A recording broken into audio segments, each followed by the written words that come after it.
Anda masih bersama kami di Berita Bandung dan berikut kami hadirkan kembali informasi utama hari ini.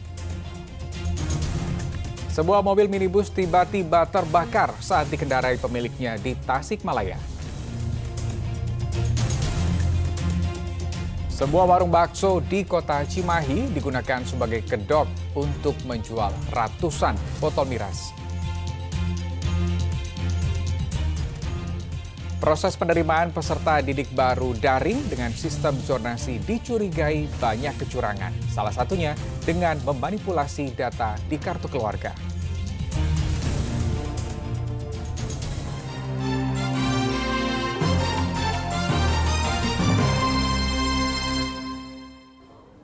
Ya, jelang tahun ajaran baru, toko seragam dan perlengkapan sekolah ramai diserbu para ibu yang berbelanja. Selain itu, toko emas juga ikut ramai. Para orang tua kembali menjual emas untuk memenuhi kebutuhan sekolah sang buah hati. Toko jual seragam diserbu pembeli.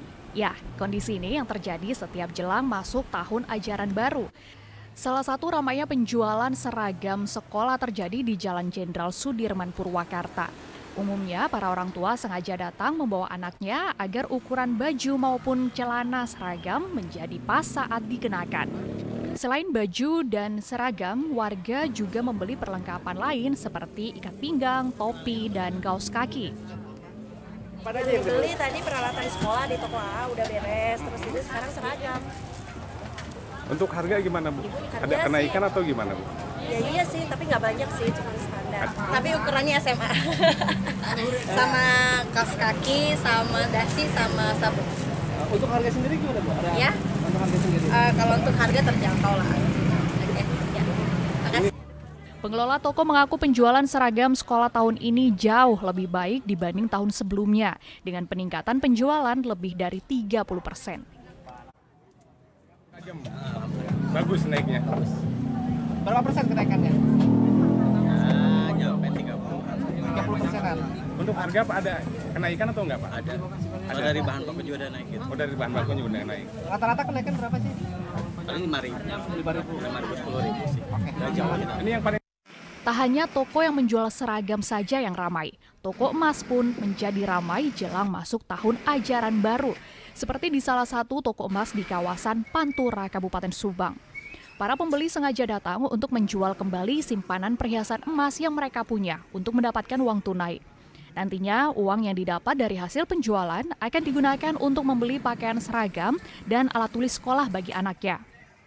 Buat biaya sekolah, buat beli peralatan anak sekolah, terus buat yang lainnya lagi, biaya anak sekolah. Bulan-bulan ini sih untuk kebutuhan biaya sekolah, mungkin mendapatkan masuk sekolah, pendaftaran baru lah. Jadi masyarakat biaya, dan mungkin banyak jual lah. Selain untuk memenuhi kebutuhan pakaian seragam dan kebutuhan sekolah anak, ramainya warga menjual perhiasan emas juga untuk memenuhi kebutuhan hidup sehari-hari. Warga mengaku harga sejumlah kebutuhan pokok di pasaran belakangan ini juga kembali mengalami kenaikan. Zainal Arifin melaporkan dari Kabupaten Subang dan Purwakarta. Sementara itu, proses penerimaan peserta didik baru daring dengan sistem zonasi masih rentan kecurangan, salah satunya dengan memanipulasi kartu keluarga. Pengawasan pun semakin diperketat untuk mencegah kecurangan. Sejumlah orang tua calon peserta didik baru tingkat SMP menyerbu di Sdukcapil Kota Bogor guna memperbarui kartu keluarga pada Senin siang. Kartu keluarga menjadi salah satu syarat dalam mendaftar putra-putrinya ke SMP. Kebijakan aktivitas kartu keluarga dikeluarkan Pemkot Bogor menyusul adanya dugaan temuan kecurangan dalam PPDB tahun ini. Sebelumnya Pemkot Bogor juga telah mencoret 155 peserta PPDB tingkat SMP karena terindikasi curang. Ini merespon kebijakan dari Pak Wali Kota ya, terkait dengan adanya penundaan untuk pengumuman verifikasi PPDB yang kemudian akhirnya harus dilakukan proses verifikasi secara digital. Jadi untuk mengetahui kartu keluarga ini memang secara sistem ini sudah antara yang dipegang dengan yang ada di sistem ini sesuai atau tidak sesuai, aktif atau tidak aktif. Usai diumumkan di situs PPDB Daring Dinas Pendidikan Provinsi Jawa Barat, sejumlah orang tua peserta yang berdomisili di Kelurahan Paledang, Kota Bogor, kecewa akibat gagal diterima di SMA Negeri 1 Kota Bogor pada Senin sore. Mereka pun tidak habis pikir dengan alasan panitia yang tidak menerima anaknya dalam sistem zonasi, meski jarak rumah ke sekolahnya hanya di bawah radius 400 meter.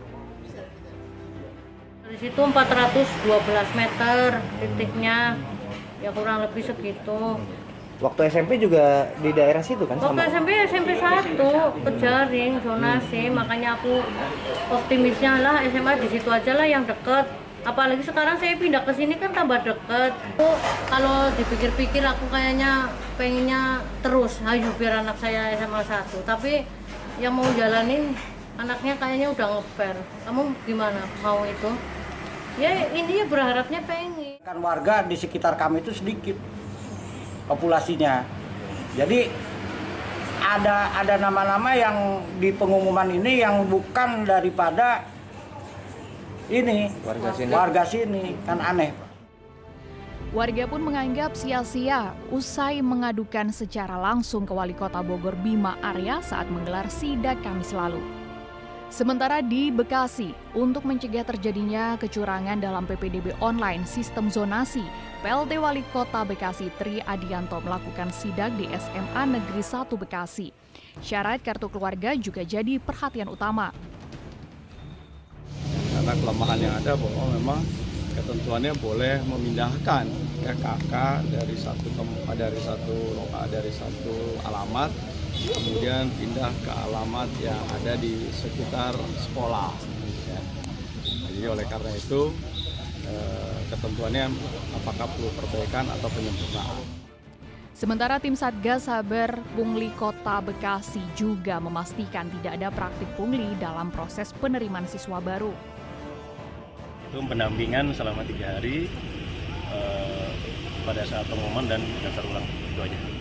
Ada ditemukan nggak Bang pengaduan dari sampai dengan saat ini belum, ya, tapi kita tetap sesuai dengan tugas kita mendampingi. Artinya kalaupun ada indikasi-indikasi kita akan ingatkan. Sejumlah persoalan masih kerap terjadi dalam proses penerimaan peserta didik baru PPDB dengan sistem zonasi. Salah satu celah pemicu kecurangan yakni masih bisa memindahkan nama kartu keluarga dari alamat asal ke lingkungan sekolah yang dituju. Iwan Kurniawan dan Awang Darmawan melaporkan dari Kota Bogor dan Bekasi. Ya, demikian berita Bandung hari ini. Saya Rusdi Maulana pamit undur diri. Terima kasih dan sampai jumpa.